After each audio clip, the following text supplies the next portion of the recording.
Hey, what's up guys? It's Dom from Hole Printing Inc. In today's exciting video, I'm sharing with you guys common DTF problems and how to fix them. So problems with your DTF printer are very common in DTF printing. I'll be covering general tips and tricks, as well as some of the most common problems that you'll face and how to solve them. This video is going to be value-packed, fast-paced, so make sure you take some notes and rewatch it if necessary. My name is Dom, I own Hole Printing Inc. I've been in the printing industry for years. I've worked with many big corporations and I help you on your printing journey. Your main issues in DTF printing are going to be obviously the printer, your environment, as well as your supplies, software, stuff like that, right?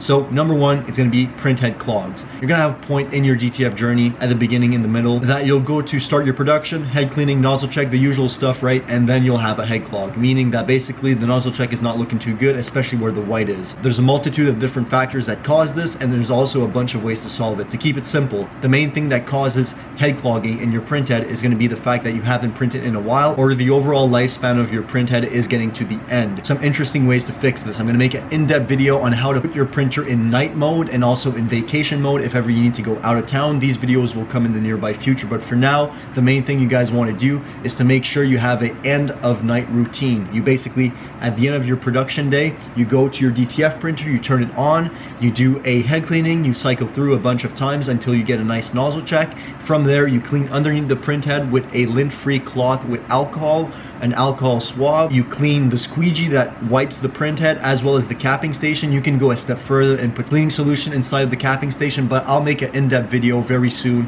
on how to put your printer in night mode and in vacation mode if ever you do need to go out of town. Now, how to fix a printhead clog, because yes, I gave you a few quick examples on how to potentially avoid them, but they will happen. I made a video how to clean your printhead and how to unclog your printhead. Make sure you take a look at both of those videos. You can have an idea how to salvage your printhead if ever it's getting clogged up. And also I'll make an updated video on how to unclog your printhead further and more safely in the very near future. So if you haven't already, make sure you subscribe to stay on top of your DTF journey. Another problem besides clog is going to be ink dripping or ink being inconsistent, whether that be color accuracy, the actual ink dripping down the page. There's going to be lots of things when it comes to ink that's going to cause some problems in your journey. The best thing you guys can do when it comes to ink being inconsistent is obviously investing in high quality supplies, DTF film, DTF ink, DTF powder.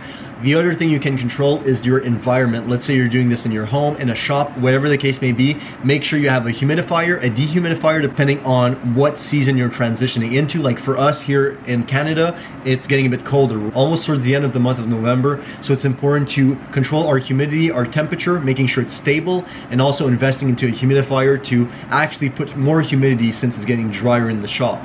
Also, another big thing that I do is I have these little thermometers that you can buy on Amazon. They basically give you the temperature of the room as well as the humidity, and placing them in a bunch of different places in the shop is extremely useful. I have some over my DTF printer close to my computer, as well as on my commercial printer and on the commercial printer oven. So I have a good idea how the prints are on the printer and how the prints are coming out in the oven when it comes to the actual humidity close to that area.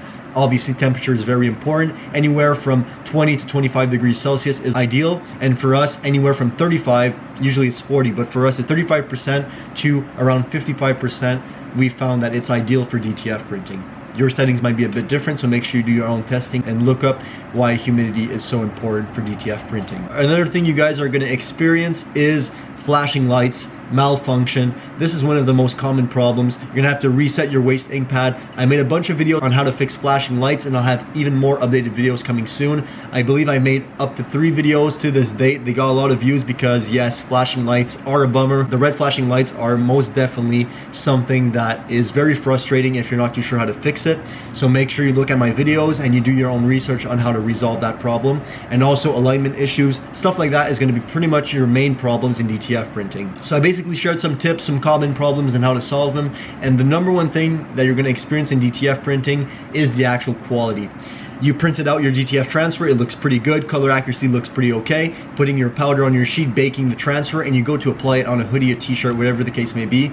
You press the t-shirt and then you realize after a few times in the washer and dryer, it starts to crack, it starts to peel. This is going to be very frustrating, so make sure you do your own test before you start reselling your DTF transfers printed onto garments to clients, so you can make sure your reputation stands the test of time. Yes, DTF transfer will lose its color, it's going to crack, but it shouldn't crack after one single wash or 5 washes. It should be a thing that it starts to crack normally, like almost like a screen printed t-shirt or hoodie, right? You want to make sure your DTF prints are of quality, and the best way to do that is to make sure that you do your own testing. You do a test print, you put it in the washer and dryer a few times, and you take a look at the stretch test and how it's holding up. If you see that your prints are cracking, you want to play around with the white ink percentage. Make sure your environment is as perfect as possible and consistent. You want to play with your heat press temperature, settings, and pressure, making sure it's consistent. Invest into a reading heat gun, not a heat gun, but something you can actually point at the actual heat press, and it's like a laser. It's going to give you an accurate reading of the temperature of your heat press, because if it's getting a bit older or it's not a reputable brand, it might not be giving off the right signals when it comes to the actual heat. Make sure your pressure is high, and also make sure, the number one most important thing, that you're not over or under curing. When you bake your DTF transfer, you want to make sure that the heat and the time that you're leaving your transfer is perfect. That is going to be done by doing a bunch of tests, playing with your heat press, playing with your white ink percentage, and playing with the curing time and heat, so you can have a better idea what's causing the problem and how to fix it. This really comes down to a bunch of testing on your end. I can't give you the magic solution. You're going to have to do it for yourself.